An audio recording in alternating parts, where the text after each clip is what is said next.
algo que se encuentra fuera de esto. Vemos que pues viene una persona de otra nacionalidad y viene a dar plática. Y entonces vemos que de una u otra manera hay un poco atraso, o cuando menos así lo considero en forma personal. Y nos preguntamos el por qué. Bueno, pues yo considero que de una u otra manera hay países que tienen inversiones económicas que les permiten a gente llevar a cabo investigaciones y estudios. Y aquí en nuestro medio es una situación un poquito muy difícil. Y bueno, no queremos decir que el conocimiento sea patrimonio de alguien en forma especial, pero sí sería conveniente llevar a cabo reuniones en la cual ir construyendo nosotros, que hubiera una situación de un intercambio, para que cuando llegaran a venir personas como usted, pues de una otra manera darlo en otro nivel la situación del intercambio que usted mencionaba en un principio, y que bueno, yo considero que en forma personal mucha falta nos hace. Después de este comentario quiero decir que la historia es el producto de los movimientos sociales que lleva a cabo el hombre, pero no visto el hombre desde un enfoque de tipo heroico, sino en torno al materialismo, que son las masas quienes son las encargadas de llevar a cabo estos movimientos. Entonces en la revolución se va a dar una lucha de clases, y el señor Venustiano Carranza representa una clase social que son los ricos hacendados y los inversionistas, quienes en todo momento van a apoyarlo para llevar a cabo sus acciones, de tal manera que cuando una clase social lleva a cabo un movimiento, pues los ve como un enemigo.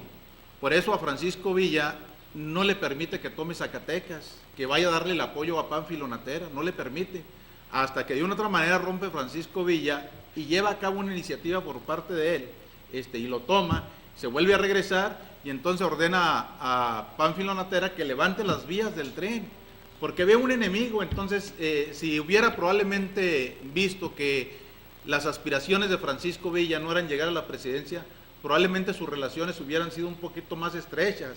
Y bueno, pues Venustiano Carranza va a ser otro oportunismo de la burguesía, porque él no participa en una primera etapa, por decirlo así, y posteriormente va a lanzar el Plan de Guadalupe, y entonces va a hablar de movimientos y va a hablar de revolución, pero nunca fue protagonista, y su caracterización es lo que ya han mencionado aquí, que él era un auténtico porfirista. Todo lo que había ocupado como puestos públicos lo había representado de esa manera, y las características de esos es que la gente se encontraba sumida en la miseria, y los movimientos se llevan a cabo por la situación del hambre, y desde luego que cada lugar presenta sus características muy particulares, ¿verdad?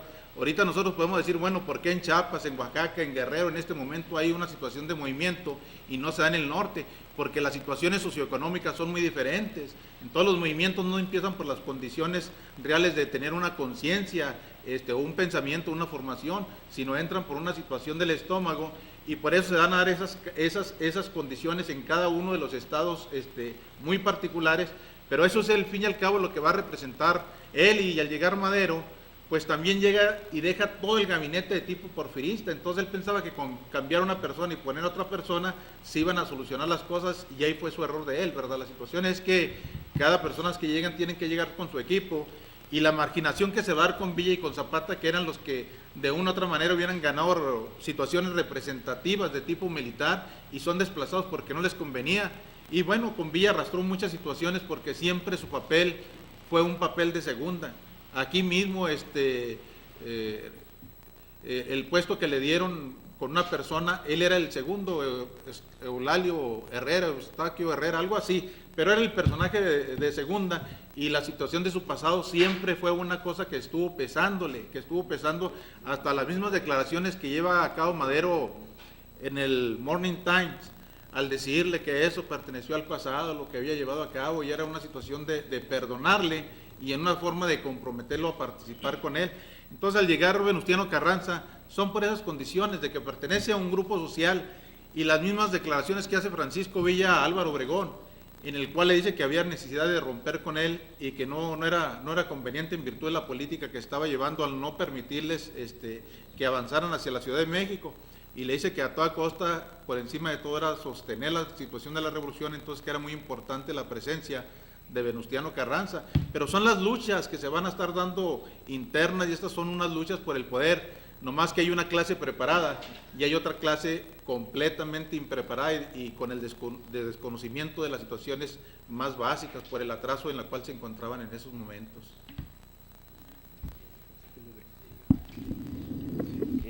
Muy breve, ¿no? Realmente es muy interesante los planteamientos que se han hecho para ubicar la figura tan destacada que tiene en la historiografía Carranza. Yo nada más aportaría un elemento que tiene a manera interrogante. Cuando el movimiento revolucionario, sobre todo después del fracaso de la convención y digamos la llegada de los ejércitos revolucionarios populares a la Ciudad de México en diciembre del 14 y la retirada de Carranza, ahí obviamente que era el momento oportuno, el momento adecuado, óptimo para que avanzaran las fuerzas revolucionarias y pudieran derrotar militarmente al movimiento que encabezaba Carranza y el grupo sonorense. Eso permite obviamente ahí la visión que se ha manejado de que ante la visión militar estratégica de Ángeles y por otro lado la visión más social de acuerparse en la capital de Villa y de otros revolucionarios, pues prevalece finalmente la visión de no perseguir a las fuerzas de Carranza y eso obviamente le da un respiro, pero Carranza se va a encontrar con que en su retirada a Veracruz, pues obviamente hay un control militar bastante fuerte, o sea, en donde su relación con Cándido Aguilar, que es jefe de operaciones de Oriente y tiene un control militar importante, obviamente que jugaría, yo diría, una especie de contrapeso con la visión militar de Obregón, y aunado a eso, la visión política, social de ese proyecto que obviamente Carranza y los que están en el grupo de Carranza,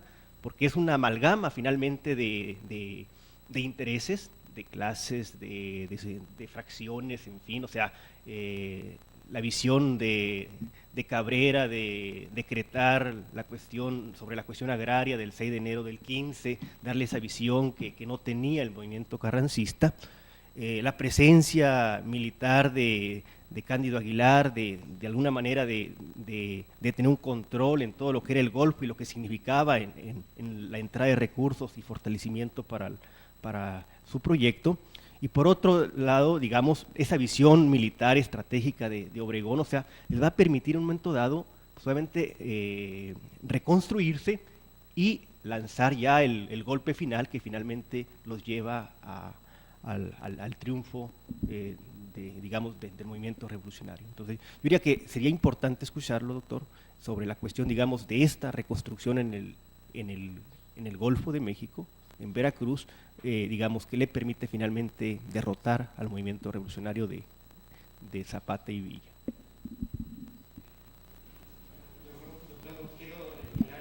El papel de Carranza, doctor, con lo que usted nos comentaba en alguna clase anterior acerca de la involución política que sucedió después del triunfo del maderismo, con la que dice que en vez de consolidarse los partidos políticos, más bien se hicieron para atrás, desaparecieron. Entonces dicen que la política odia el vacío. Yo creo, si había alguien, y por hablar Carranza no estrictamente sino su figura, su persona, sino el grupo que se aglutinó alrededor de él, el grupo de intelectuales, hablar de Carranza era el que estaba mejor preparado para usar la palabra realpolitik, la palabra que se usa para ocupar el espacio político que nadie lo tenía. Estaba ese hueco, ese espacio donde no había partidos políticos. Entonces el grupo carrancista que se consolidó alrededor de él fue el que estaba mejor preparado para tomar esa dirección política, que en un momento dado logró supeditar inclusive a direcciones militares más competentes, en el caso de Obregón o de Villa, a su alrededor logró que confluyeran hacia él. Pero eso yo creo que esa fue la preeminencia que ocupó Carranza y su grupo. Carranza, más que allá de su persona, su grupo que se alrededor de él, para ocupar ese vacío político que había ante la falta de partidos políticos. Era el viejo zorro de la política, dijera Silva Kerr.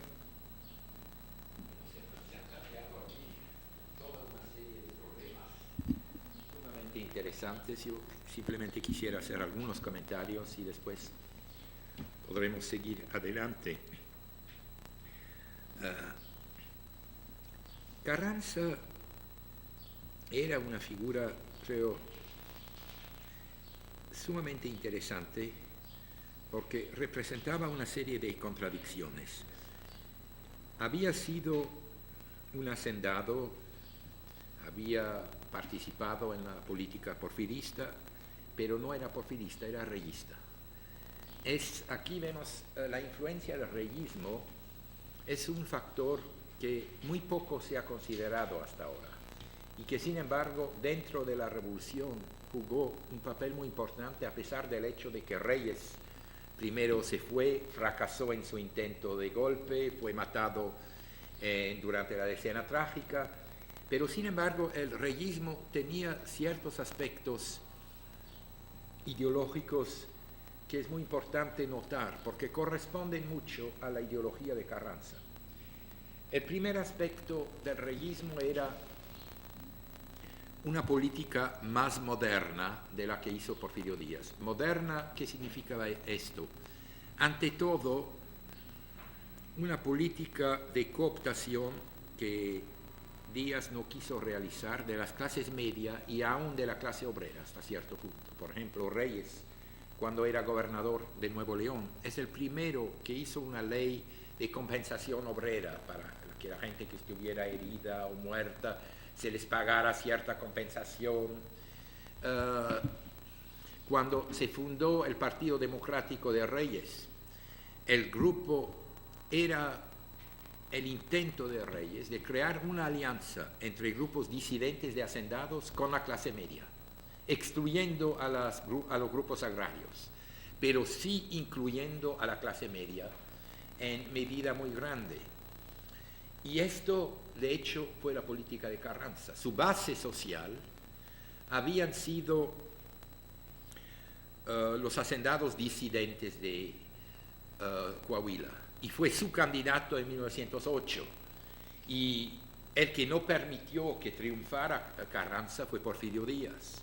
Entonces representó a un grupo importante de hacendados, pero no solo a ellos. Sí trató de hacer una alianza con grupos de clase media. Y durante toda su gobernatura se ve lo mismo. Y una de las bases de esta alianza, y en ese sentido de nuevo es reyista, es el nacionalismo. Cuando fue gobernador de Coahuila, hay dos aspectos de su política que son muy interesantes. El primer aspecto es que aumenta los impuestos de las compañías extranjeras. El segundo es que apoya a huelgas, pero solo huelgas dirigidas contra compañías extranjeras. Cuando las huelgas se dirigen contra nacionales, Carranza está en contra.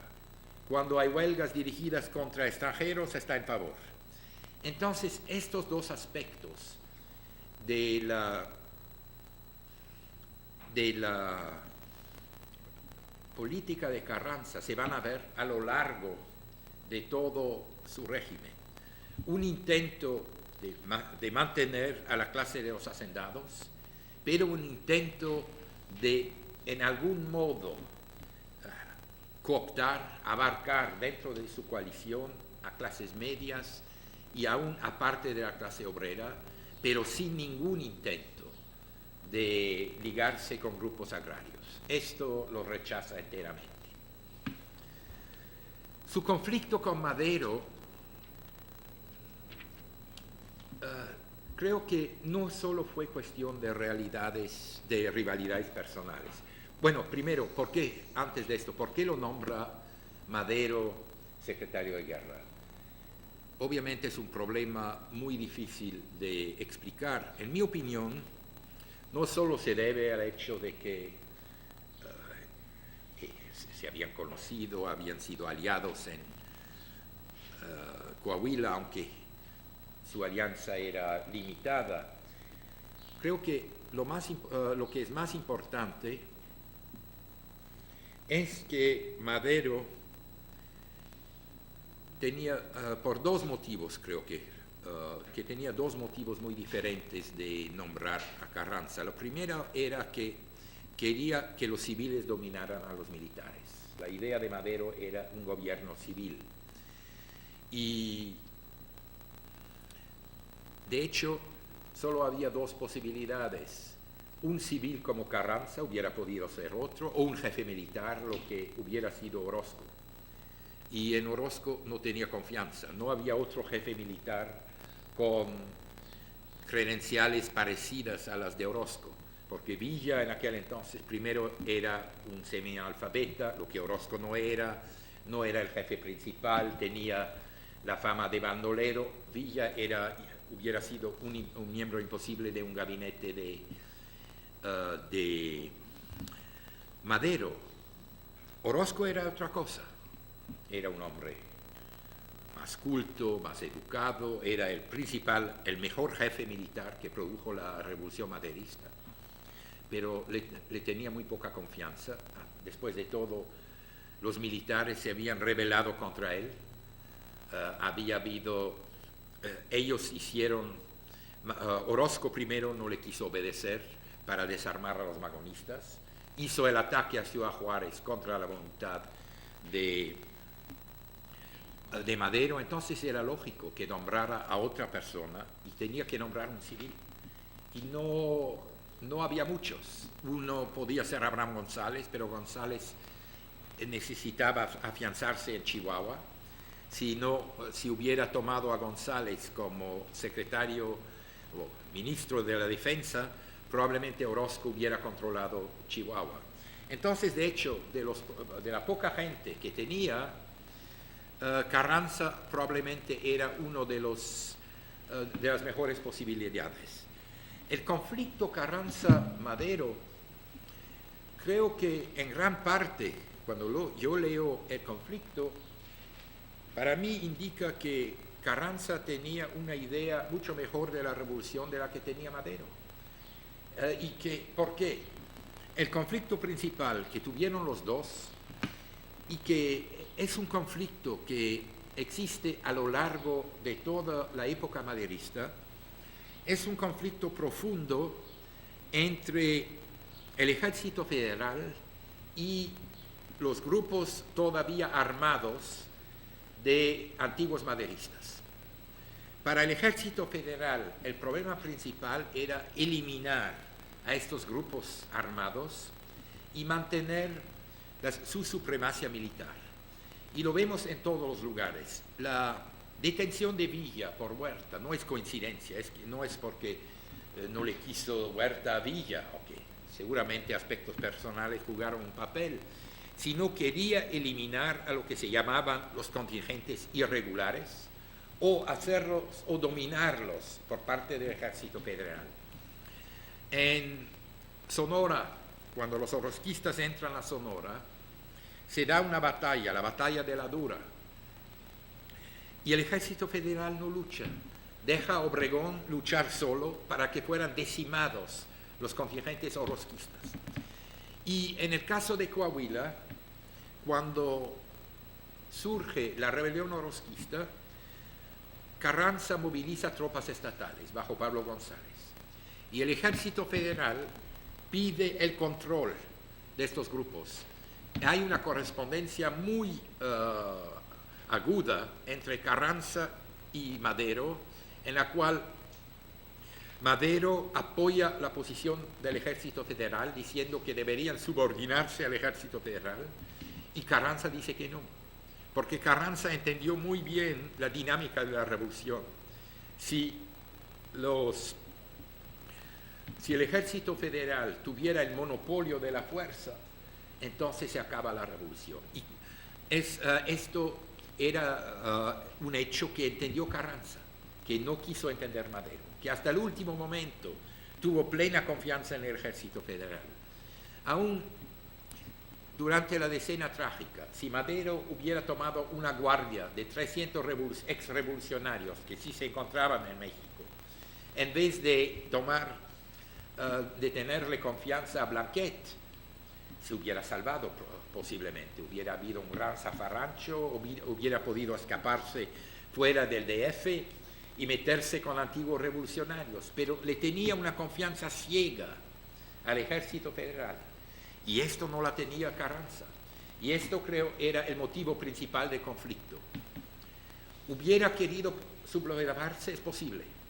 Aquí hay aquí hay datos contradictorios, pero yo creo que tengo ciertas dudas, porque él convocó, poco antes de la caída de Madero, Carranza convocó oficialmente a los gobernadores de Chihuahua, creo, de Sonora, para una casa. Iban a casar oficialmente en algún lugar en Coahuila. De hecho, era un intento de ver qué se podía hacer si había un golpe de Estado contra Madero. Y allí se ha dicho que, no sabemos de qué se habló, pero se dijo frecuentemente que allí planeó Carranza una sublevación contra Madero. Aunque posiblemente estuviera listo a hacerlo, no creo que Maytorena y ante todo Abraham González hubieran participado. Así que aunque hubiera tenido los planes, yo creo que era muy difícil hacerlo solo. Si hubiera tenido el apoyo de los gobernadores revolucionarios hubiera sido diferente. Una segunda posibilidad, como había sido reyista, es que Reyes esperaba que si triunfara él, Carranza se afiliara. Esto no es enteramente imposible, pero habiendo muerto Reyes, la cosa se hizo más difícil. Ahora hay todavía una gran controversia entre historiadores si si Carranza no quería un compromiso con Huerta. Había 2 semanas donde negociaron. El argumento de una parte, por ejemplo, Alan Knight dice que él sí creía que Carranza genuinamente quería un compromiso con Huerta. Otros historiadores carrancistas y no carrancistas dicen que no tenía remedio, porque los grupos armados carrancistas, los núcleos que él había formado bajo Pablo González, se encontraban en Chihuahua. Y antes de que tuviera sus propios grupos armados, era muy peligroso y muy difícil disociarse de Huerta. Creo que si vemos a Carranza, uno tiene que preguntarse, bueno, ¿qué aspectos de revolucionario tuvo? ¿O fue un contrarrevolucionario? Creo que había 2 aspectos en que sí entendió la dinámica de la revolución. Primero, cooptar a la clase media, lo que Díaz nunca quiso hacer, ni nunca hizo, dándole puestos, cooptándolos en el gobierno, dándoles posibilidades de ascenso. Segundo, dar concesiones al movimiento obrero, por lo menos durante la fase ascendente de la revolución. Tercero, y eso era una forma de cooptar a la clase media, por el nacionalismo. La clase media mexicana era el grupo más nacionalista dentro del país. Y su política muy sincera de nacionalismo probablemente ayudó a esta cooptación. Pero la cuarta cosa que lo diferenció de Madero era que entendió la dinámica de la revolución. No puede una revolución triunfar sin que el antiguo ejército se eliminara. Sin esto no hay gobierno revolucionario. Y es interesante que él, como un hombre que no quería cambios sociales, estaba listo a asumir este riesgo. Madero nunca los tuvo. Para Madero el ejército federal era garantía contra lo que llamaba la anarquía, es decir, contra movimientos campesinos. Y Carranza, a pesar de estar completamente opuesto a movimientos campesinos, a Zapata, a reformas radicales en el campo, sin embargo, estaba listo a arriesgar la disolución del ejército federal. Esto es un aspecto sumamente interesante de la política de Carranza, que sí, en cierta medida, lo hizo ser revolucionario. Ahora, el problema es cómo pudo un hombre que no quería dar ninguna concesión a los campesinos, a los grupos agrarios, en una revolución como la mexicana, que ante todo, a pesar de la participación de clases medias, era una revolución agraria, ¿cómo pudo triunfar? esto sigue siendo para mí la gran contradicción del carrancismo, porque que le permitió, a pesar de que en un país con enorme mayoría de gente del campo, pudiera él ganar, y por qué fracasó la convención. ¿Y en este contexto cómo se explicaría la ley del 6 de enero? Muy bien. Yo creo que, en primer lugar, Carranza le arrebató a las facciones populares la bandera agraria. Con la ley del 6 de enero de 1915, Carranza la hizo suya, y después, aunque no haya cumplido, lo metió a los planes y les quitó la bandera a los ejércitos populares. El segundo aspecto, que no se ha dicho nada aquí, es el apoyo norteamericano en un momento crucial de la revolución. Cuando Carranza iba huyendo rumbo a Veracruz, los americanos se retiran de Veracruz, le entregan la aduana más rica y más importante del país y le dejan los almacenes llenos de armas y municiones, con los que va a derrotar a la división del norte en Celaya. Entonces, ese momento en que los norteamericanos juegan una carta muy importante, de la que frecuentemente no se dice nada. Eso no sé por qué hicieron eso. Por favor. No era muy dado a los cambios sociales, pero Carranza era un político viendo muy realista y sabía que tenía que dar concesiones, porque si no lo desbordaban los propios grupos que lo habían apoyado. Yo creo que esta contradicción aflora mucho cuando los debates parlamentarios para la Constitución del 17, con las facciones que se hacen, que a pesar de que Carranza pugnaba siempre por las formas más moderadas, siempre las facciones más radicales de Mújica, etcétera, se llevaban especialmente en lo del artículo 27, en la reforma agraria. Pero yo creo que este es el mismo realismo político de Carranza, que tenía que ver que para contar con ese grupo se tenía que retirar ciertas concesiones a partir de sus convicciones, a pesar de sus propias convicciones conservadoras. Déjame aquí plantear una pregunta. No hay duda de que Carranza lanzó la ley del 6 de enero, ¿no? Que fue una ley muy radical. Pero, ¿por qué la gente lo creía? Planes en la historia de México hay muchísimos. Cada año, en general, en el siglo XIX, prometió reforma aquí. La convención se componía de dirigentes agrarios. Zapata había dividido la tierra, no solo proclamado un plan de Ayala.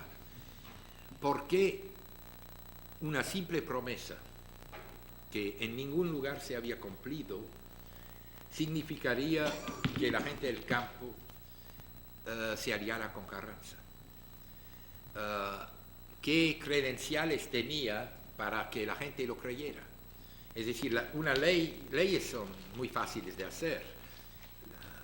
La Constitución del 17 es una de las más liberales, pero en muchos sentidos hasta hoy no se ha aplicado. ¿Por qué la gente creía o iba a tenerle confianza simplemente a base de una ideología y a base de una ley? Es donde el problema porque es posible, mucha gente dice que la ley del 6 de enero sí fue el factor decisivo, pero ¿bajo qué mecanismo? ¿Qué razón tenía la gente de confiar en el simple hecho de que había pasado una ley? Campesinos generalmente sabían muy bien que las leyes que estaban dependían de cómo los jueces y la burocracia y las clases dominantes interpreten la ley. Entonces, ¿cuál es el factor que hizo que, si es el caso, que mucha gente en el campo sí creyera en la sinceridad de Carranza? Por favor, usted. Yo considero que hay dos cosas. La primera va a ser la situación en la cual se encontraba el país, lo que atravesaba en ese momento, que era una situación de una destrucción y la gente en ese momento quería una situación de paz, de tranquilidad, de vivencia. Y la segunda, pues tenemos que decir que sinceramente la situación ideológica forma una parte muy determinante en creerlo, porque no había una alternativa que pudiera dar una situación claridad a nivel nacional, más que grupos verdaderamente muy, muy reducidos. Esas son las características que yo considero. Podría quizás extenderme un poco y decir que no solamente era lo del la ley del 6 de enero. Cuando llega a la Ciudad de México y ofrece concesiones a los trabajadores para los batallones rojos, sucede lo mismo, les promete cosas y a Carranza sí le creen. O sea, pasa tanto con los campesinos como con los obreros. Quizás es porque era la imagen del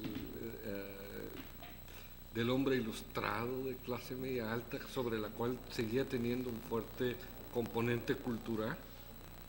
Es la única explicación, porque no había otra, ni con los obreros, al menos no la encuentro, ni con los campesinos, es decir, con las dos, con leyes obreras, con leyes campesinas, y todos le creen a Carranza, o porque la gente simplemente quería creer en un momento.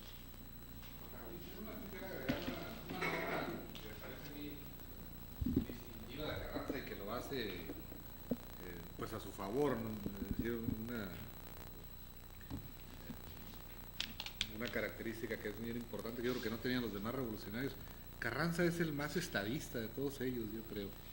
Es el que tiene mucha más clara, independientemente de sus orígenes sociales o de su visión de los problemas sociales del país, de amistad con las reformas sociales profundas. Carranza es ante todo un estadista, que no fueron quizá Calles mucho más adelante, ¿no? Pero que yo creo que ni siquiera Obregón tenía esta, menos Villa y menos y tampoco Madero, ¿no? Carranza tenía muy a través de, no tanto a través de su discurso, sino de los hechos, ¿no? Tenía una visión muy clara de lo que era este país en su conjunto, de la relación con Estados Unidos. Es decir, casi todos los actos de Carranza son actos de Estado. La defensa de la soberanía, a final de cuentas, Carranza, por las razones que fueran, pero es el que tiene más compromiso con la defensa de la soberanía nacional frente a Estados Unidos en muchos aspectos, ¿no? Es decir, a largo plazo, ¿no? Yo Carranza creo que tiene mucha la herencia esta del juarismo, ¿no? del siglo pasado, en ese aspecto, en la política internacional y en su visión global del país, ¿no? Y eso me parece a mí que es lo que esa visión de estadista, de obrar como gobernante, como dice Rubén, que sabe mandar y que sabe sabe a dónde conduce pues la revolución y a dónde conduce el país, es lo que ha hecho de Carranza pues una figura, no es una figura popular Carranza. Yo creo que incluso más bien en la mente popular es casi un antihéroe Carranza, o algo parecido. Cuando se habla de Carranza para nada se le refiere como revolucionario, pero en cambio ha sido un inspirador de todos los gobiernos del país, ¿no? En algunos momentos más que en otros. Yo recuerdo, por ejemplo, en la época de Díaz Ordaz siempre tuvo a Carranza como su guía, ¿no? Es el símbolo del poder en México, ¿no? El símbolo del Estado, pues en eso se convirtió. Y en ese sentido yo creo que Carranza, pues quizá pudiera definirse con los términos de Maquiavelo. Era un republicano autoritario, ¿no? La idea que tenía él del Estado era esa, una república, sí, pero una república autoritaria, no democrática, desde luego, no monárquica tampoco. Era un hombre moderno, pero sí muy imbuido de la autoridad, pues, y del poder y del Estado, ¿no?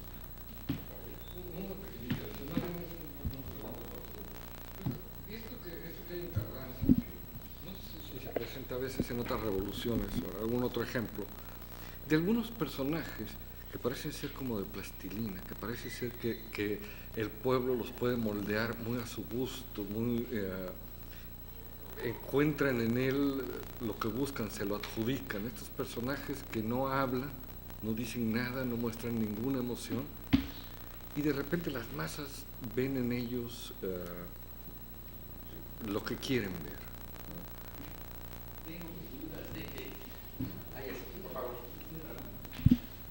No estaríamos hablando también de que en todo movimiento revolucionario, después de cierto lapso, hay un cansancio de las bases sociales, la vitalidad con que inician se agota, las contradicciones empiezan a agudizarse al interior de cada grupo, estas van acumulándose hasta que buscan una salida, estallan. Villa, Zapata fueron incapaces de vertebrar, de conformar ese proyecto nacional. Con la intelectualidad rompen ciertas ligas que los mantienen. Si bien es cierto que Ángeles representaba toda una visión, pues hay que ver cuál es el final de Ángeles en Chihuahua, o sea, cómo es finalmente, que digamos, daría motivo para muchos comentarios, ¿no? O sea, finalmente que representaba un proyecto, pero que no es soldado con el villismo, en fin. Me parece que en Rusia está presente ese desgaste, ¿no? Afortunadamente los bolcheviques tomaron el poder de una manera muy rápida, pero a los cuantos años se agotaron. Las críticas que le hacían a Lenin, bueno, usted gobierna en nombre de qué clase, de qué proletario, ¿dónde está el proletario? En fin, recientemente se dio en El Salvador, o sea, un empate de las fuerzas revolucionarias, finalmente también las bases sociales se agotan y viene la derrota del movimiento revolucionario. Yo creo que, en mi opinión, que esto fue un factor importante. Yo diría también que en el caso, la estancia de Carranza en Veracruz no deja de ser muy contradictoria y digamos, plantea muchas interrogantes. Veracruz, sobre todo el puerto, en esos años está viviendo o más bien en ciernes, el movimiento laboral, o sea, Herón Proal participa en forma importante en el 16, en el 17, Úrsulo Galván también participa en forma importante, pero sin embargo Carranza obtiene ciertos apoyos, la participación de los batallones rojos de Orizaba, que más que, si bien es cierto que jugaron un aspecto decorativo, bueno, también reflejaron la participación abierta, decidida, del movimiento obrero organizado en ese entonces, al lado, no digamos de sus aliados naturales, como podrían ser el villismo y el zapatismo, sino de quien no lo representaba o de un antiproyecto de ellos. Yo creo que el cansancio pudo haber jugado un papel importante, sumado a otros, pues yo creo que nos da el...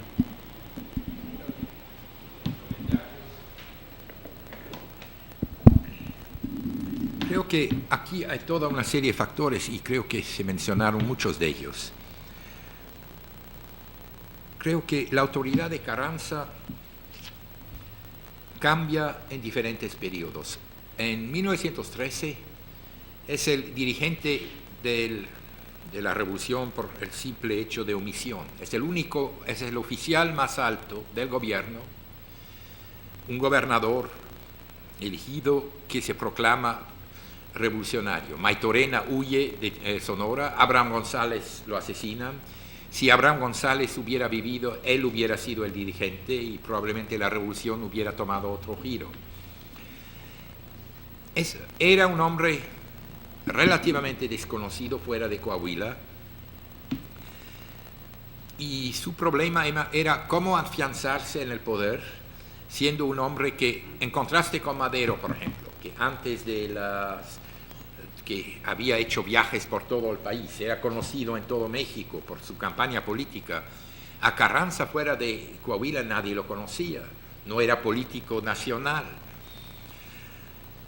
Lo que supo hacer, aparte de la legitimidad que su posición de gobernador constitucional le daba, era jugar a un general contra los otros, ser un factor del equilibrio. Llegó a Sonora, había rivalidades entre Obregón, de una parte Maytorena por la otra, jugó a esas rivalidades constantemente y representó al elemento conciliador,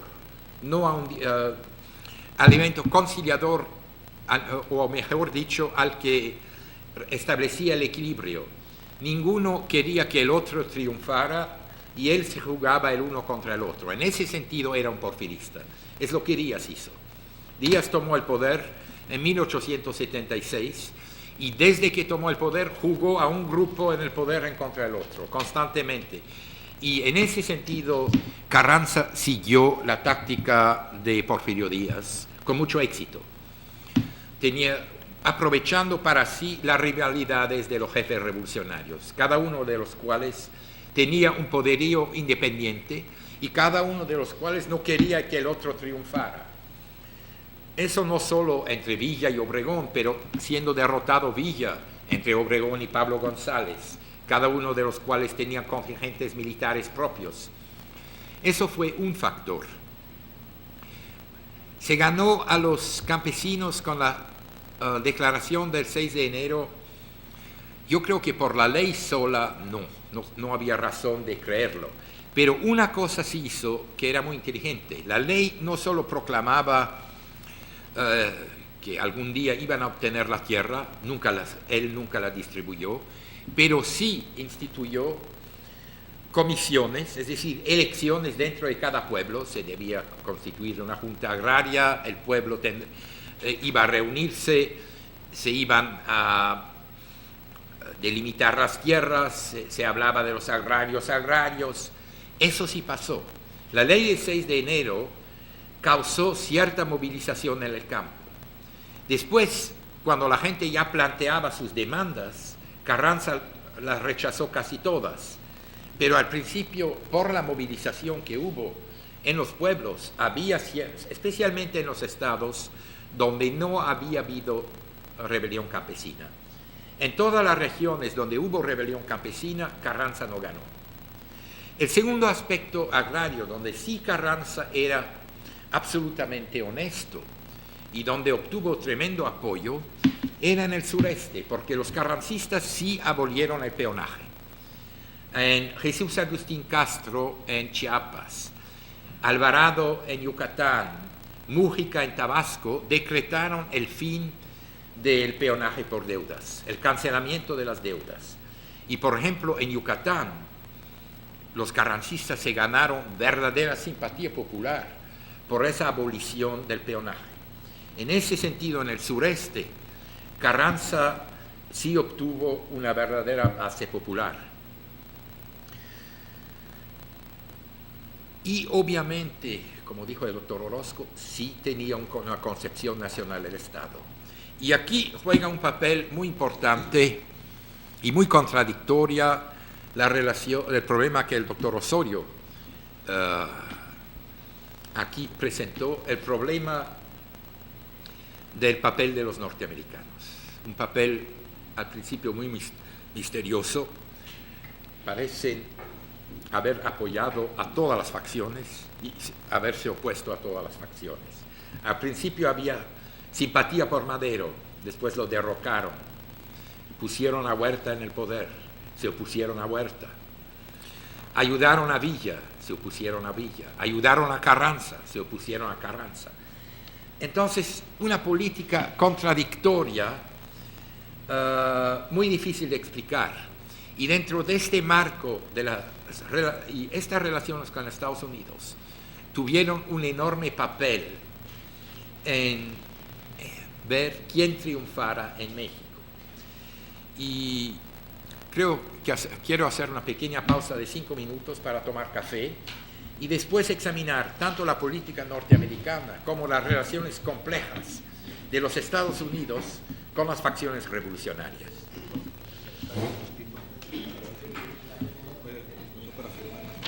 Muy bien. Como es la última sesión,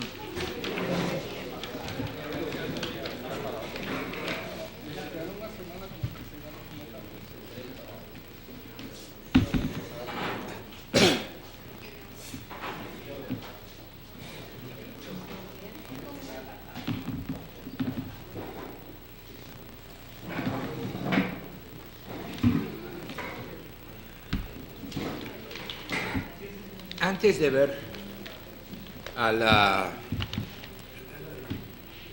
relaciones específicas de los norteamericanos en cuanto a la revolución, con las facciones revolucionarias, ¿cómo vería la política norteamericana durante la revolución? ¿Qué fines tenía? ¿Qué querían los americanos? ¿Cómo hay alguna manera de clasificar esa política? Por favor.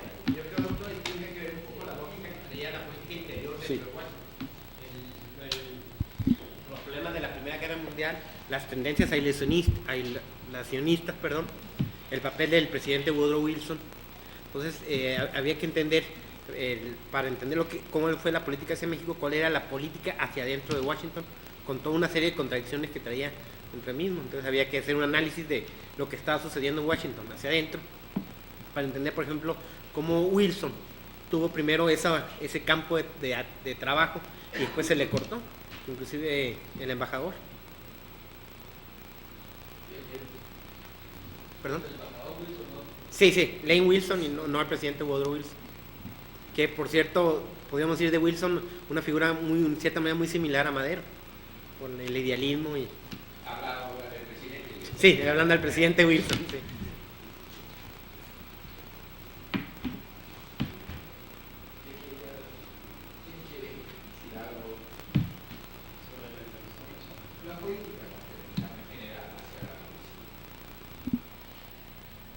¿Cómo, por favor? Bueno, yo evidentemente, teniendo México una larguísima frontera con los Estados Unidos, frontera terrestre, la política de los Estados Unidos, no nada más en ese momento, sino inclusive actualmente, es el respeto absoluto en cualquier país hacia sus intereses, sus propiedades, sus negocios y la vida de sus connacionales. Eso lo estamos viendo inclusive en la actualidad. El gobierno norteamericano está puestísimo para defender cualquier interés fuera de sus fronteras. Entonces, lo que los Estados Unidos querían en México es que cualquier facción que llegara al triunfo no llegara ni muy fuerte ni fuera a tocar los intereses norteamericanos. De hecho, cuando Wilson, el presidente, toma el poder después de las elecciones, le toca ya todo este embrollo, creo que es en 13, ¿verdad? Cuando sí, toma el poder. Y él manda una serie de emisarios que con prácticamente todos los líderes de la revolución, que le están mandando sus opiniones personales, sus observaciones, y él está basando su política en todas esas observaciones sobre Villa, sobre Zapata, sobre Carranza, prácticamente con todos los mandos. Pero ellos están demandando que no se toquen sus intereses, eso es o sea, respeto a la propiedad privada. Y aparentemente se deciden por Carranza, no porque le tuvieran mucho amor, sino porque en un momento dado Carranza representaba la mejor carta de seguridad para ellos, en un momento en que Villa había dejado de ser esa persona que garantizara sus intereses porque había tocado las propiedades de la oligarquía en Chihuahua. O sea, en un momento dado ya no creyeron que Villa era tan confiable. Tarde o temprano pensaron que Villa iba a tocar los intereses americanos y le retiran su apoyo. Entonces, parece que Carranza era su mejor carta o la menos mala y por eso lo reconocen como gobierno de facto. Lo único que yo añadiría es que en un contexto más amplio, yo creo que las relaciones exteriores de Estados Unidos con varios países hasta el presente nunca han sido exactamente dirigidas por cierta política, sino es una política más bien cambiante, siempre, no solo a los intereses ya establecidos, sino a futuros intereses. Entonces, cuando se cambia el apoyo de un caudillo, de un líder a otro, en realidad es no solo la protección de los intereses que ya están establecidos, como en ese momento había en México, sino la posibilidad de futuros intereses. Yo creo que un problema que hay para analizar la política norteamericana hasta la fecha es que tendemos a pensar en una unidad, a decir una política norteamericana, cuando si hay algo que caracteriza a la política norteamericana es una combinación de políticas en el que confluyen en forma a veces muy contradictoria los intereses privados, si queda de alguna manera, los intereses del Congreso, los intereses del Ejecutivo, los intereses regionales, los de los estados. Entonces en Estados Unidos se llega a una serie de compromisos y es muy difícil hablar de una política uniforme o en un solo sentido de Washington, que es una situación que hasta la fecha es un problema para analizar cuál es en cualquier tema la política norteamericana exterior norteamericana. Yo quisiera también abordar un poco eso que dice Marco. Para el caso de la revolución, esto es muy visible, pues, ¿no? Existen los intereses de los petroleros, por ejemplo, que no necesariamente coinciden con Wilson, o antes incluso con Taft, antes del 13, ¿no? Por ejemplo, durante mucho tiempo se acusó a Madero de que había recibido apoyo de las compañías petroleras. Yo no tengo claro eso, no sé hasta dónde será cierto o no, pero sí nos da una idea pues de que estaban los intereses de los petroleros tejanos ahí con una dirección pues en la política, ¿no? Y yo creo que el caso de Texas es muy importante, son intereses regionales que siempre estuvieron jugando durante toda la revolución, y efectivamente hay un empalme ahí de intereses privados, de intereses de Estado norteamericanos, en fin, y la resultante es esa, es muy complejo, pero yo finalmente creo que el común denominador de todos ellos es la prosecución de un gobierno estable en México, no interesando tanto el signo ideológico, sino que garantizara la posibilidad de seguir operando a los negocios, ¿no? Que esa ha sido siempre, ¿no? Es decir, puede ser una dictadura militar si garantiza la estabilidad, perfecto. Puede ser un demócrata como Madero, si garantiza la estabilidad también, o puede ser un exbandolero como Villa, a los ojos de los norteamericanos, si garantiza estabilidad también, ¿no? Entonces me parece que ese podría ser el común denominador, pero dentro de esa variante, ¿no? O con Obregón, por ejemplo, ¿no? El Obregón de los tratados de Bucareli del 23, probablemente no eran muchas de las fracciones muy radicales que estaban metidos ahí en el obregonismo, ¿no? Quizá no eran, incluso pueden ser repelentes a los norteamericanos, a un ala muy conservadora de Washington, pero bueno, a final de cuentas Obregón era el que en ese momento podía garantizar un gobierno estable para los negocios en Estados Unidos. Yo diría que esa ha sido la constante, ¿no? Y dentro de esa pues hay una variedad, una gama pues de... Creo que lo que se ha insistido aquí, creo que es muy importante, es que no se puede hablar de una sola política norteamericana. Hay la política del gobierno que no siempre coincide con la de los grandes intereses económicos, y los grandes intereses económicos tampoco estaban de acuerdo. Creo que si examinamos la política del gobierno norteamericano durante la Revolución, hay tres fases y tres tácticas muy diferentes. En la táctica de Henry Lane Wilson, de Taft, de Henry Lane Wilson, era básicamente destruir la revolución a través de un golpe militar. La táctica de Woodrow Wilson era cooptar a los revolucionarios. Y de hecho, la política norteamericana entre 1913, desde que Woodrow Wilson asume el poder, hasta 1920, siempre varía entre cooptación y amenazas. Y el tercer factor que influencia de manera decisiva la política norteamericana en México, aparte del hecho obvio de querer mantener sus intereses, es la Primera Guerra Mundial. Los revolucionarios mexicanos tuvieron la suerte, de que en una fase decisiva de la revolución los Estados Unidos estaban paralizados. Vemos de hecho que lo mismo si la época más nacionalista de la revolución en los años cardenistas también es un periodo en que los Estados Unidos, por la situación de Europa, no podían intervenir. Así que este aspecto hay que verlo también. Otro aspecto muy importante es la política interna de Estados Unidos. Lo vemos hoy muy claramente con Cuba. El boicot, la ley Helms-Burton, el boicot a Cuba, no se debe ahora a intereses externos, es decir, ya no hay Unión Soviética, Cuba ya no tiene ligas con ninguna otra potencia, pero es un factor de política interna. Los dos quieren los votos de los cubanos en Florida, de grupos conservadores, pero no tiene nada que ver ya con intereses extranjeros de Cuba, porque si verdaderamente quisiera derrocar al gobierno de Fidel, pues en Europa Oriental los gobiernos comunistas se cayeron no porque hubo un bloqueo, sino al contrario por la apertura que se dio. ¿no? La táctica que siguieron en Europa Oriental era absolutamente diferente de la táctica que siguieron con Cuba. Y en Europa Oriental tuvieron mucho más éxito. Así que aquí son factores internos. Y hasta cierto punto, al principio, cuando Woodrow Wilson asumió la presidencia, el problema mexicano era el primer problema de política exterior que tenía que confrontar. Y entonces, en muchos sentidos, la gente lo iba a juzgar su política interna por la manera como se comportaba con México.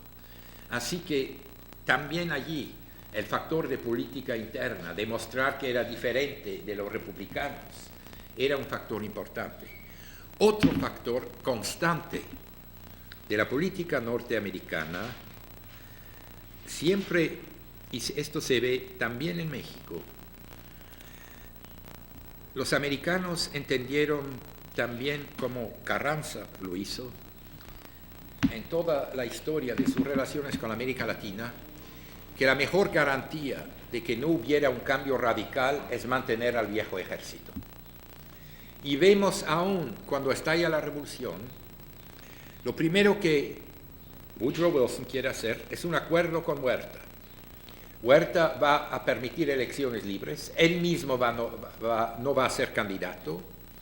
Ya se hablaba de Federico Gamboa como el secretario de Relaciones de Huerta como candidato.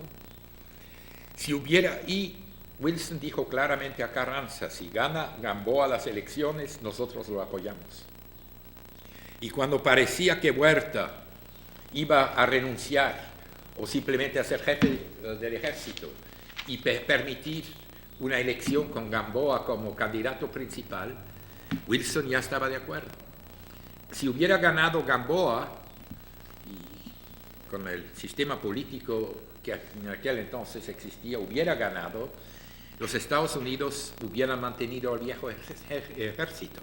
Es simplemente cuando Huerta se opuso a Wilson, se ligó con compañías inglesas, que Wilson finalmente apoyó a los revolucionarios. Pero aún así, cuando Huerta se salió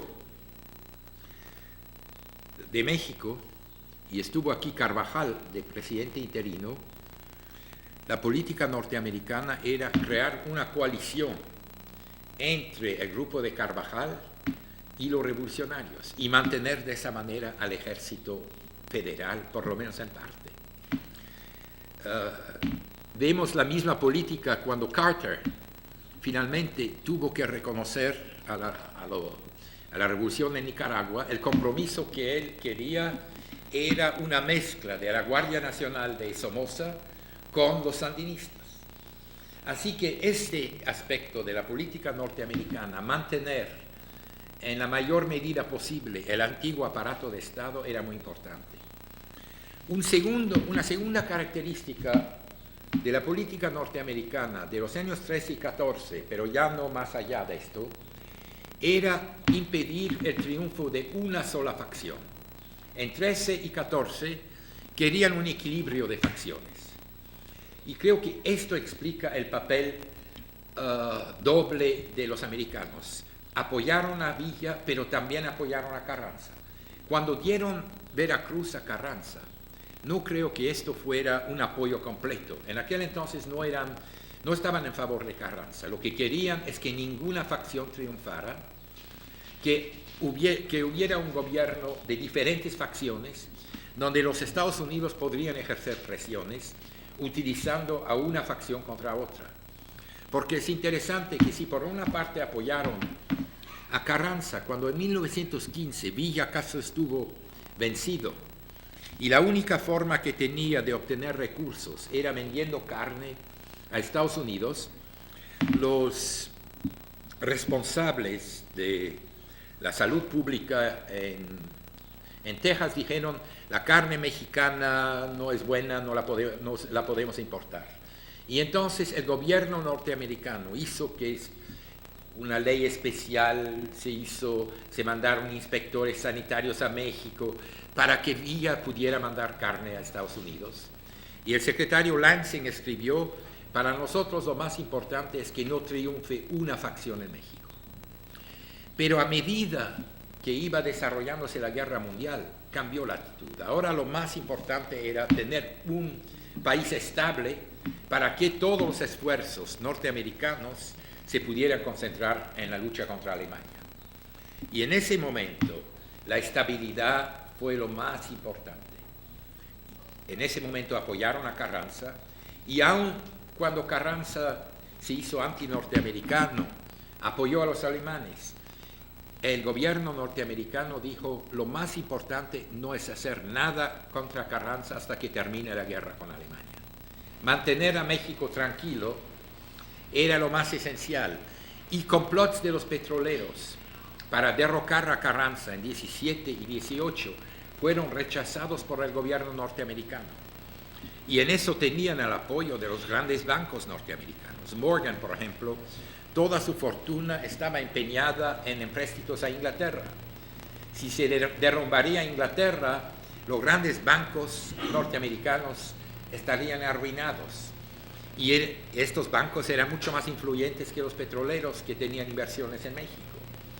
Y en aquel entonces el problema esencial era mantener tranquilo a México. Y por eso los intentos nacionalistas de Carranza, si bien tuvieron efecto, los americanos hasta 1918 no trataron activamente de oponerse. Y aún después de 1918, cuando ya los Estados Unidos hubieran tenido un ejército de 3 millones que hubiera podido intervenir en México, y cuando los republicanos con el senador Fall pidieron la intervención armada en México, Wilson rehusó.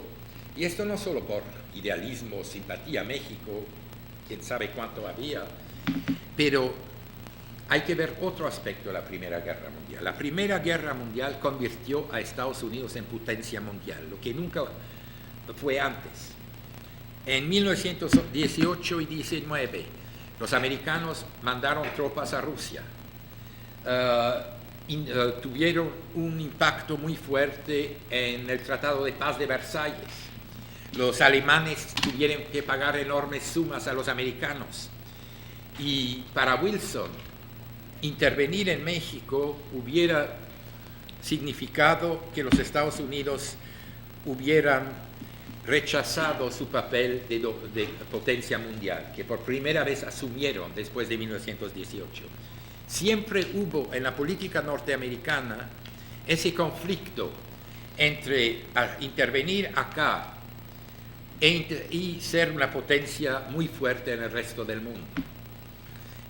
Y es interesante que los aislacionistas norteamericanos, los grupos que en 17 se opusieron a que los Estados Unidos entraran en la guerra mundial, como Hearst, por ejemplo, estaban en favor de la intervención en México. Es decir, esa rivalidad entre grupos interesados en Europa, aún en Asia, en China, donde querían repeler a los japoneses, y los grupos interesados en México no coincidían. Y este aspecto también limitó la intervención norteamericana aquí. Quiero al final subrayar otros problemas, una pregunta más. Tomando a México en 1920, primero, en 1940, después, una pregunta muy simple. ¿Quién triunfó en la revolución? ¿Quiénes eran los vencedores? ¿Quién había ganado? ¿Quién había beneficiado de la revolución? Veamos primero 1920, después 1940. No creo que nos dé tiempo de ver 1996, pero empecemos con 1920. ¿Quiénes eran los vencedores? ¿Quiénes eran los vencidos? Viendo la situación de México después de que Obregón tomó el poder. ¿Cómo lo verían ustedes?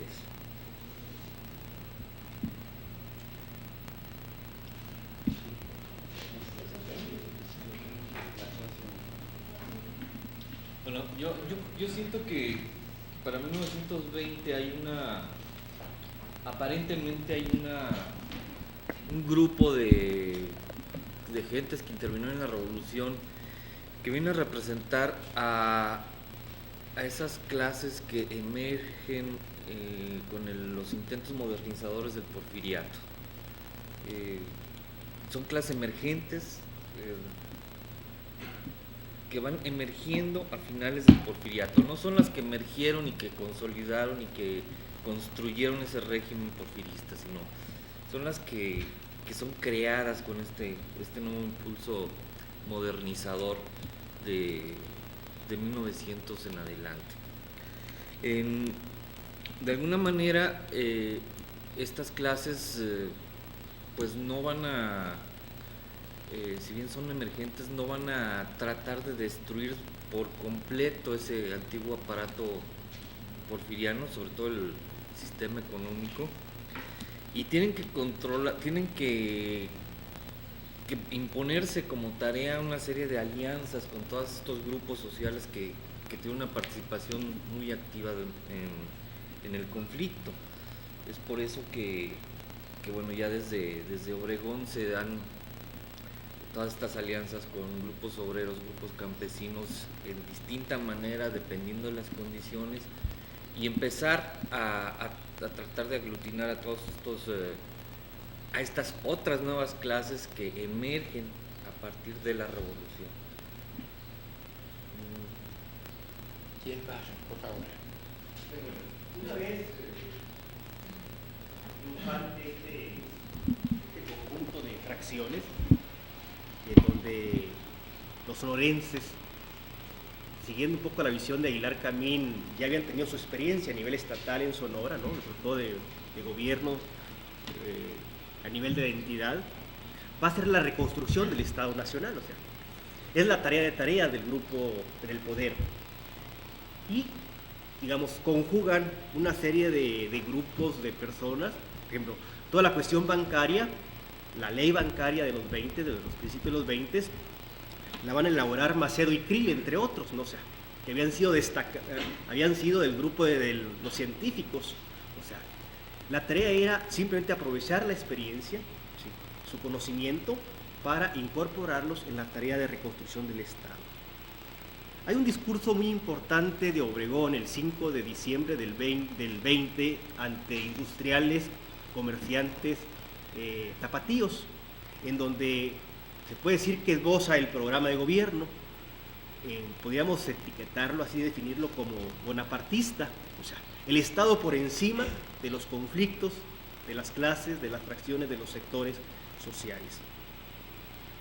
Y creo que la coyuntura internacional le va a ser propicia a Obregón de alguna manera para lograr estabilizar la economía, y por el otro lado la reconstrucción del Estado. O sea, el Estado se va construyendo, no hay a corto plazo. Yo creo que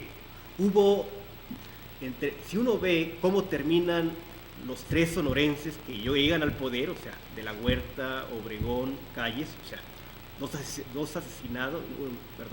un asesinado, dos exiliados. Entonces, había un acuerdo entre ellos, o sea, la sucesión en el poder.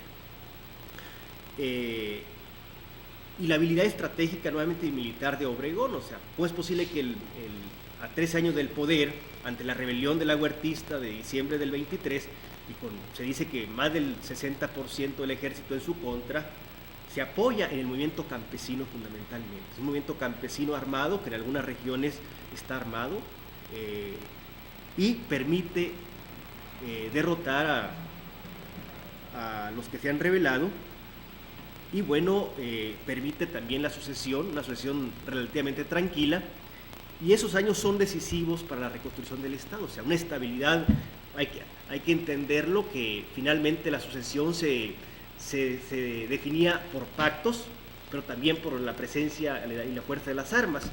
Y Obregón los primeros años es el caudillo, creo que tiene la gran visión militar, ha probado su fuerza en el campo de batallas. Y Calles, para seguir un poco lo que presenta Arnaldo Córdoba, es más, digamos, un hombre de Estado, ¿no? O sea, más la alianza con el movimiento obrero, que le permite sortear estos obstáculos que se le presentan durante su mandato, ¿no?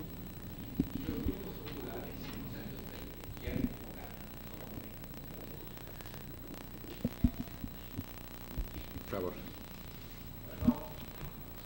Pues tenemos que mencionar que ya en 1920 es aproximadamente la muerte de Francisco Villa, y es donde tenemos que considerar que va a terminar la revolución democrática burguesa. Y bueno, es una revolución porque es un cambio.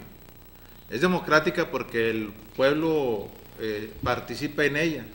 Y va a ser burguesa porque la burguesía es quien va a sembrar y es quien va a cosechar. Entonces son ellos y el pueblo y las masas trabajadoras y los campesinos primordialmente van a quedar en las mismas condiciones marginadas, con algunas reformas, que estas reformas que llevan a cabo de 1917 son propias del mismo movimiento, quien obligan a Venustiano Carranza a que la lleve a cabo, pero son cosas de tipo retórica, que una cosa son las palabras y otra cosa son los hechos, de tal manera que casi las mismas situaciones se siguen presentando con los campesinos, salvo algunas reformas únicamente. Quisiera hacer algunos comentarios y ver un poco. La última pregunta es 40, pero se dice que triunfó la burguesía, lo que es un hecho, pero creo que hay que estar muy en claro de que esa burguesía no era lo mismo que lo que podemos llamar la burguesía porfirista. Una gran parte de esa nueva burguesía eran generales carrancistas, que de generales se convirtieron en una clase dominante. Obregón, por ejemplo, durante la Revolución acumuló o tuvo un monopolio de la venta del garbanzo a Estados Unidos. Otros, una manera, por ejemplo, que tenían los generales carrancistas de enriquecerse, que hizo que todos se enriquecieron muy rápidamente, fue el control de los ferrocarriles. Ellos eran los que beneficiaban de este control. Si alguien quería mandar comida, productos a otra región, tenía que pagarles a ellos enormes impuestos. Y esos grupos, esos generales, formaron parte de una nueva burguesía que dentro de algún modo se alió con la vieja. ¿Qué pasó con las viejas clases dominantes? Yo creo que aquí hubo una división muy grande. Los industriales se mantuvieron, de hecho se fortalecieron, no les fue quitado mucho. Por ejemplo, los industriales de Monterrey no sufrieron del todo de la revolución, casi nada. Los que sí sufrieron bastante eran los hacendados. Perdieron sus haciendas en la época 13-14. Carranza se las devolvió, pero ya al ser devueltas, muchos estaban arruinados. No habían tenido dinero de 15, 16, 17. Las haciendas habían sido más o menos arruinadas durante el tiempo que fueron intervenidas. No tenían el viejo poder sobre sus peones. Entonces, esta clase sí sufrió un golpe durísimo. Las clases, el otro grupo que sí ganó, y ganó de manera estupenda en la revolución, fueron las grandes compañías norteamericanas. A pesar del artículo 27, vemos una consolidación del poder norteamericano por dos motivos. Primero, muchas empresas mexicanas fueron vendidas a bajo precio a norteamericanos. Hacendados que temían que fueran confiscados sus propiedades, las vendían a norteamericanos, y los americanos las compraban porque sabían que los revolucionarios no les iban a confiscar si eran americanas. Las grandes compañías norteamericanas, la ASARCO, por ejemplo, pudo absorber a muchas pequeñas empresas norteamericanas, medias, que no tenían el capital de sobrevivir 1 o 2 años de interrupción. ASARCO sí lo tenía, y vemos que en 1920 las grandes compañías norteamericanas, la ASARCO, la American Smelting Refining Company, la Mexican Petroleum Company, eran mucho más fuertes de lo que habían sido en 1910. Es un segundo aspecto de la Revolución Mexicana que muchas veces se olvida, que de hecho era a pesar de toda la política del nacionalismo y de todo, es el periodo donde se consolida más el poderío norteamericano. Además, los europeos en gran parte tuvieron que vender sus propiedades para poder subsistir y las vendieron a norteamericanos. De hecho, aún Pearson, Lord Cowdray, que controlaba a los intereses petroleros ingleses, los quería vender a los americanos, y allí sí intervino al gobierno inglés diciendo que iban a prohibir que norteamericanos consiguieran las propiedades, y en fin de cuentas las compró la Royal Dutch Shell. Pero era la excepción. Los intereses europeos, que habían sido serios rivales para Estados Unidos, ya no lo fueron después de la Revolución. ¿Ganaron o perdieron las clases populares? Aquí creo que no hubo una simple restauración. El problema que tuvieron los sonorenses para consolidar su poder en México era que la Revolución había producido un enorme ejército, 150 a 200 mil hombres, que el país no podía aguantar. No había los recursos para todos esos generales, tropas. Entonces, Obregón y Calles no tenían otro remedio que disolver una gran parte del ejército. Pero ¿qué hacían los generales que perdían sus tropas, y las tropas que perdían las posibilidades que tenían antes? Se alzaban. Para contrarrestar a estos constantes alzamientos militares no bastaba el ejército. Obregón no sabía si mañana el ejército no se iba a rebelar. Y entonces se armó a grupos populares, a la CROM, a grupos de agraristas, y había que pagarles en forma de tierras, en forma de concesiones sindicales. Es decir, la gran diferencia entre el régimen post-revolucionario y el régimen de los sonorenses era que, entre el régimen de Porfirio Díaz y el régimen de los sonorenses, era que bajo Díaz el Estado mexicano no tenía necesidad de cooptar a grupos populares. Los sonorenses sí lo tenían. No podía mantenerse sin esto. La segunda gran diferencia que la revolución tuvo, creo, en las clases populares, era una diferencia en la mente popular. Las gentes ya no se dejaban.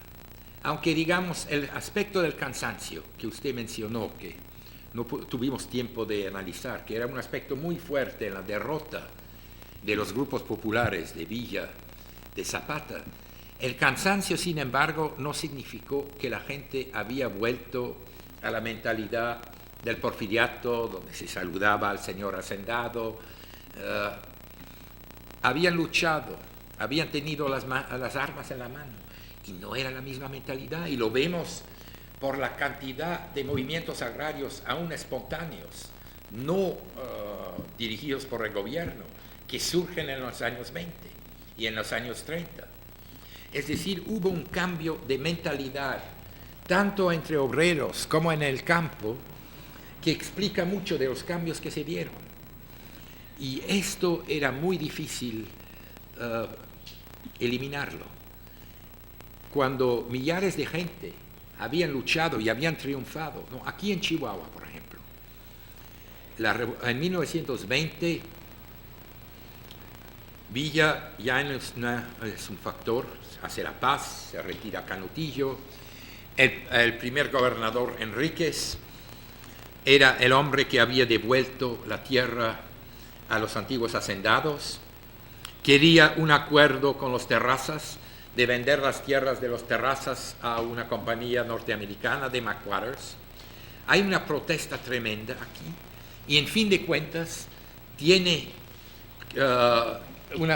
aquí se tiene que decidir una ley agraria y se devuelven una enorme cantidad de tierras, a Namiquipa y a toda una serie de otros pueblos que las habían perdido. Es decir, aún aquí un gobierno conservador no podía simplemente replicar lo que pasó antes. Eso no significa que se eliminó a la oligarquía. Los terrazas regresaron de algún modo acá, volvieron a comprar haciendas, pero ya no era la situación de antes. Y había un equilibrio en el poder entre grupos populares, grupos militares, que antes no existió. Y creo que este aspecto es el que finalmente explica en mucho sentido el cardenismo. No solo el hecho de que Cárdenas había dividido la tierra, sino que pudo hacerlo sin violencia. Eso es lo más interesante. En todos los casos en la América Latina, donde grupos reformadores trataron de dividir la tierra, fueron derrocados por una coalición de hacendados y del ejército. Había grupos tales en El Salvador en los años 70 y 80. Desaparecieron. Había un intento de reforma agraria en el Brasil. Fue derrocado el gobierno. Había un intento en Chile. No resultó. En México, por el hecho de disolverse el antiguo ejército, por la dependencia del grupo sonorense y después de Cárdenas, del apoyo de grupos populares, la situación era muy diferente, ¿no? Y lo interesante para mí, y lo más del cardenismo, y en ese sentido México es único, es que se realizaron esas profundas reformas que Cárdenas realizó sin violencia. Así que decir que la derrota de Villa y Zapata significó la derrota de las organizaciones populares o de grupos populares, por lo menos no hasta 1940. Si uno toma ya no nos da tiempo si no lo hubiéramos discutido, pero si uno toma México en el 40, es un país donde verdaderamente las clases populares habían obtenido enormes ganancias. Se había distribuido la tierra, se había nacionalizado el petróleo, se había creado un seguro social para grupos obreros, había acceso de grupos populares a la educación como no lo hubo ni remotamente en la época porfiriana. Así que el México de 40 sí era un México donde los grupos populares habían beneficiado. Ahora, ¿por qué de 40 a hoy México se transformó en un país donde la diferencia entre ricos y pobres es una de las mayores en América Latina? Es otro problema. ¿Y cómo pudo hacerse esto aún de nuevo sin violencia? ¿Cómo pudo el Estado cardenista, con su enorme reforma, desaparecer y dar lugar a un sistema completamente diferente? Es un problema aparte, pero yo creo que la gran transformación vino después de 1940. Y explicar esto, hubiera querido que tuviéramos tiempo, porque es el fenómeno más interesante. Se basa en transformaciones que ya se dieron en la Revolución, se basa en transformaciones que tuvieron lugar más tarde. ¿Cómo explicar que la política aún de los años 20 a 40 fue una política de apoyo pequeño o grande, mayor con Obregón y Calles al principio, menor con Calles y el Maximato y enorme con Cárdenas? ¿Cómo fue reemplazado por una política completamente diferente, empezando con los años 40? Pero eso lo debo dejar abierto. Creo que ya hemos rebasado el tiempo. Hubiera querido discutir del último problema todavía, porque plantea todo el aspecto del México moderno. Pero cuando se habla, ¿fue un éxito o no la revolución? ¿Sirvió en algo? Mucha gente pregunta. Yo diría que para un mexicano del año 20, del año 40 y del año 95, las perspectivas son muy diferentes. Para un mexicano, si hubiera preguntado a muchos, no a todos, pero a muchos, En 1940, muchos hubieran dicho, bueno, yo soy beneficiario, tengo tierra, tengo seguro social, el país se ha consolidado, hay paz. Si preguntan a mucha gente hoy, obviamente la idea de la revolución y de qué trajo es muy diferente.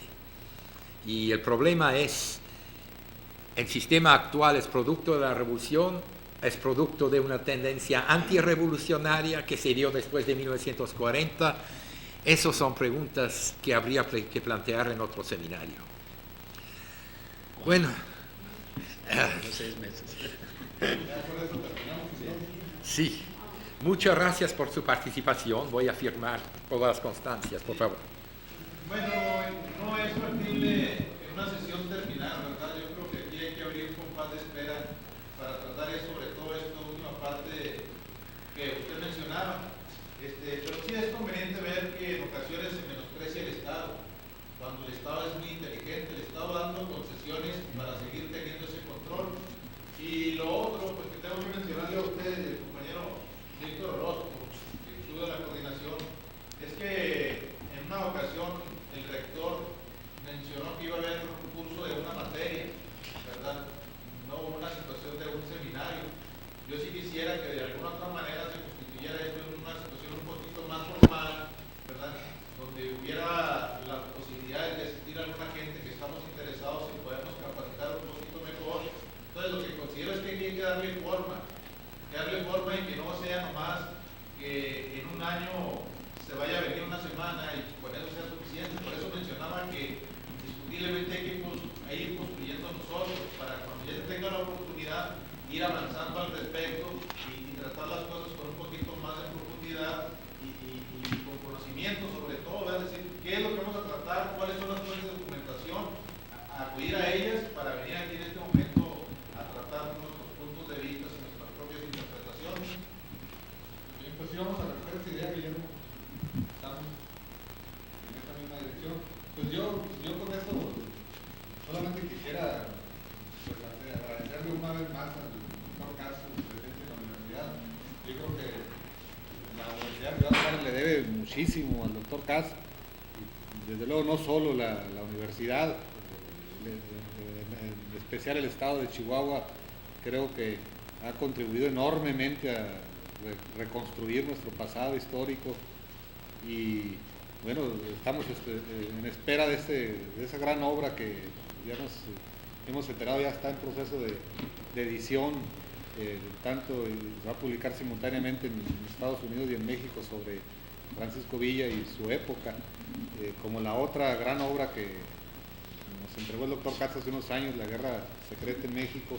Pues esta sin duda alguna va a ser otro de los grandes hitos culturales en la historia de este país.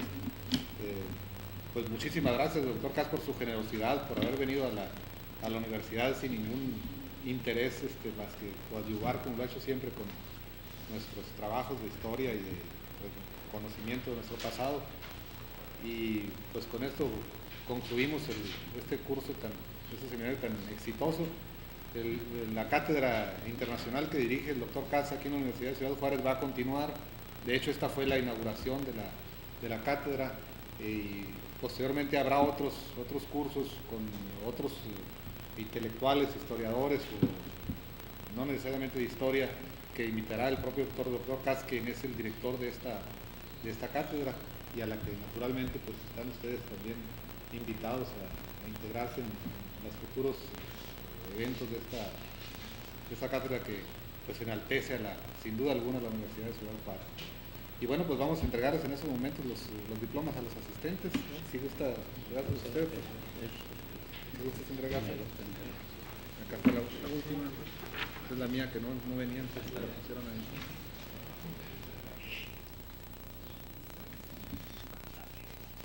Okay, ¿no? Pues, Muy bien, bueno, Bárbara no está. Pedro Siller. Marcelino Rodríguez,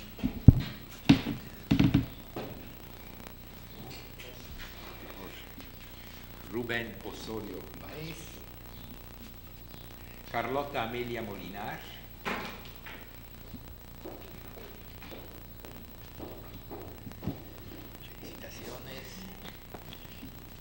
Carlos Morales.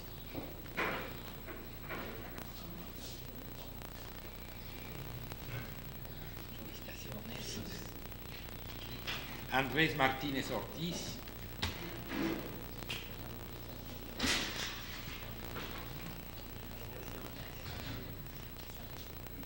Marco Antonio Martínez.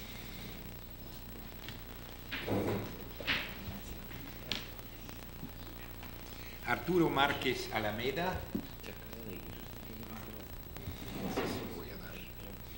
Ricardo León García. Jesús Lao Noriega.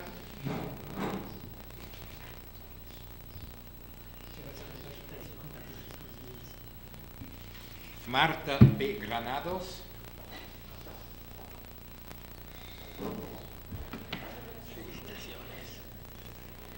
Jorge Chávez Chávez.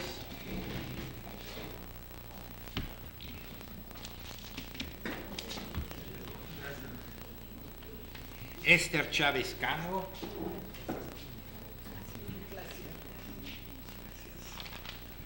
Guillermo Álvarez Villalpando.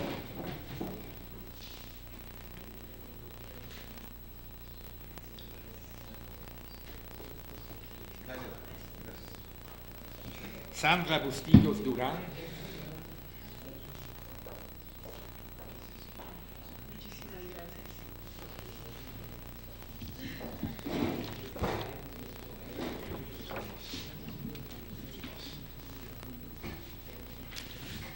No hay otros. Esto muy bien.